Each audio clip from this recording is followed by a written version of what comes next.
Halo semuanya, dalam video kali ini kita akan membahas salah satu jenis soal dari reading TOEFL, yaitu preceding paragraph. Oke, apa itu preceding paragraph? Nah, mungkin teman-teman pernah lihat soal seperti ini di dalam soal reading. Contohnya, the paragraph preceding this passage would probably discuss titik-titik. Nah, di sini artinya adalah paragraf yang mendahului bacaan ini kemungkinan akan membahas tentang apa, titik-titik. Nah, preceding paragraph sendiri adalah tipe pertanyaan yang menanyakan kemungkinan sebelum bacaan itu membahas tentang apa. Nah, di sini teman-teman bisa lihat, misalkan ada bacaan yang terdiri dari dua paragraf 1 kemudian paragraf 2. Nah, preceding paragraf itu adalah paragraf hayalan yang ada sebelum bacaan ini.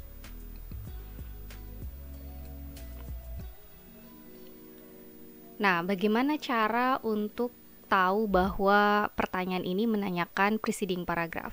Nah, teman-teman, cara mengidentifikasinya adalah biasanya dalam pertanyaan ada kata precede, precedes, atau preceding yang artinya mendahului atau sebelum.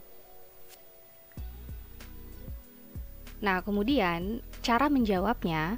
Nah, jadi teman-teman, untuk menjawab soal preceding paragraph itu berarti karena yang ditanyakan adalah paragraf yang tidak ada.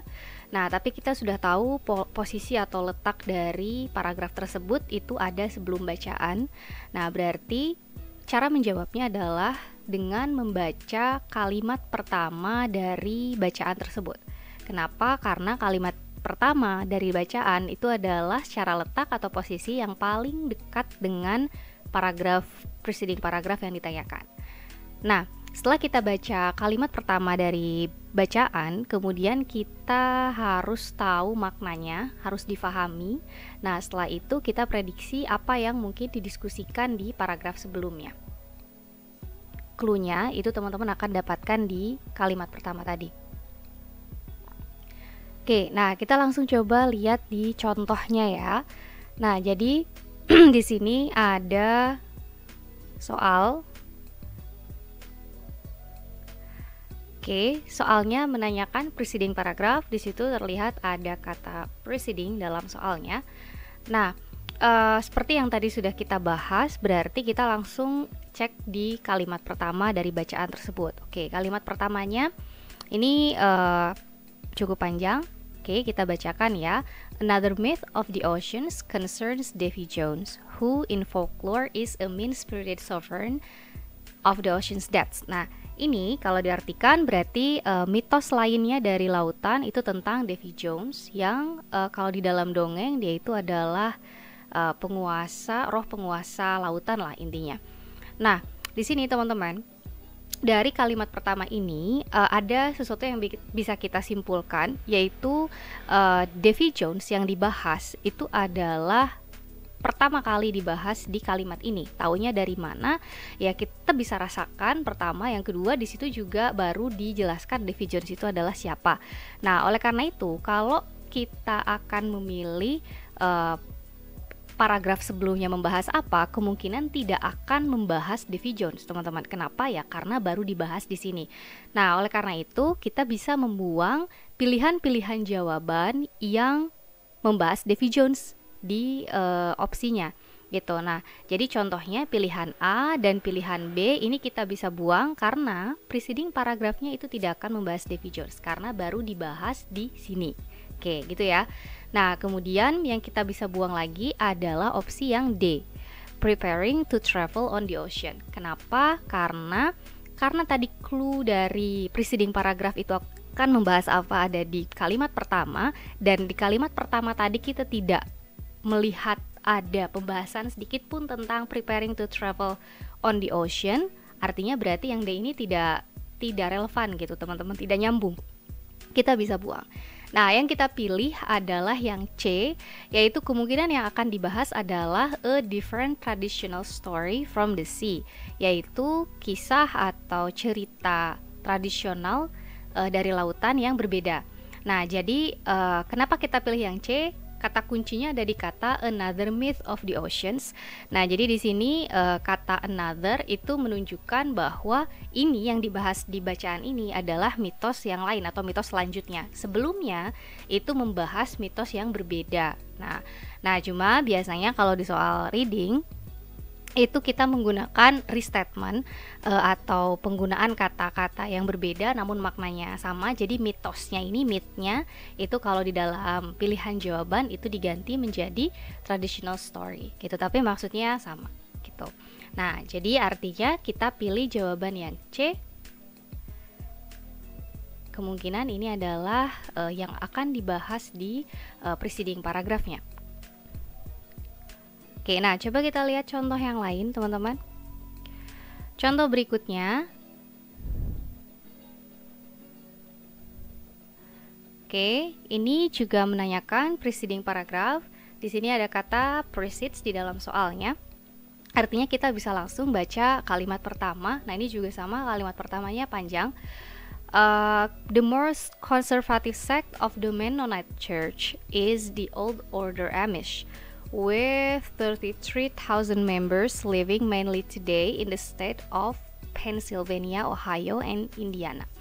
Nah, jadi katanya sekte yang paling konservatif dari gereja Mennonite itu adalah Old Order Amish, dengan ada 33.000 anggota yang sekarang itu tinggal di negara bagian Pennsylvania, Ohio, sama Indiana.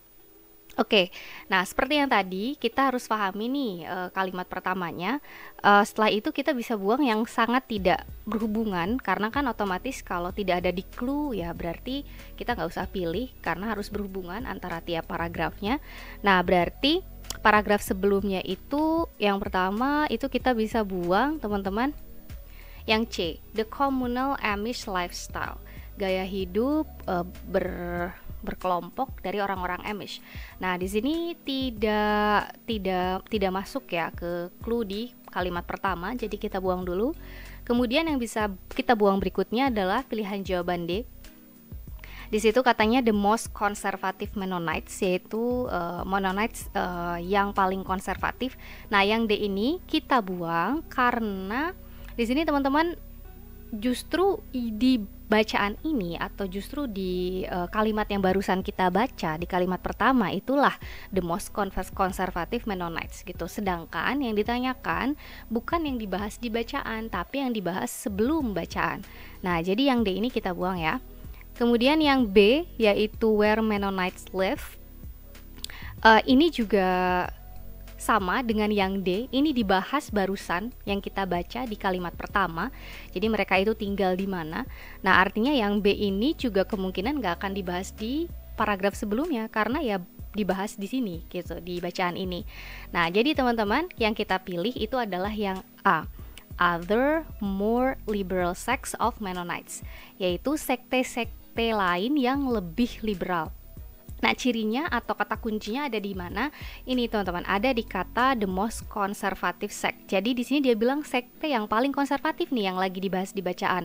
Artinya, kalau kita pakai nalar gitu ya, kita simpulkan bahwa sebelum bacaan ini itu akan membahas sekte-sekte yang lain tapi yang tidak sekonservatif ini gitu, karena ini adalah yang paling konservatif. Konservatif itu kayak kaku atau kuno gitu, teman-teman. Artinya berarti sebelumnya bahas sekte yang tidak sekaku ini, tidak sekonservatif ini, ya berarti lebih bebas atau lebih liberal. Nah, itulah kenapa yang kita pilih adalah jawaban yang A. Oke.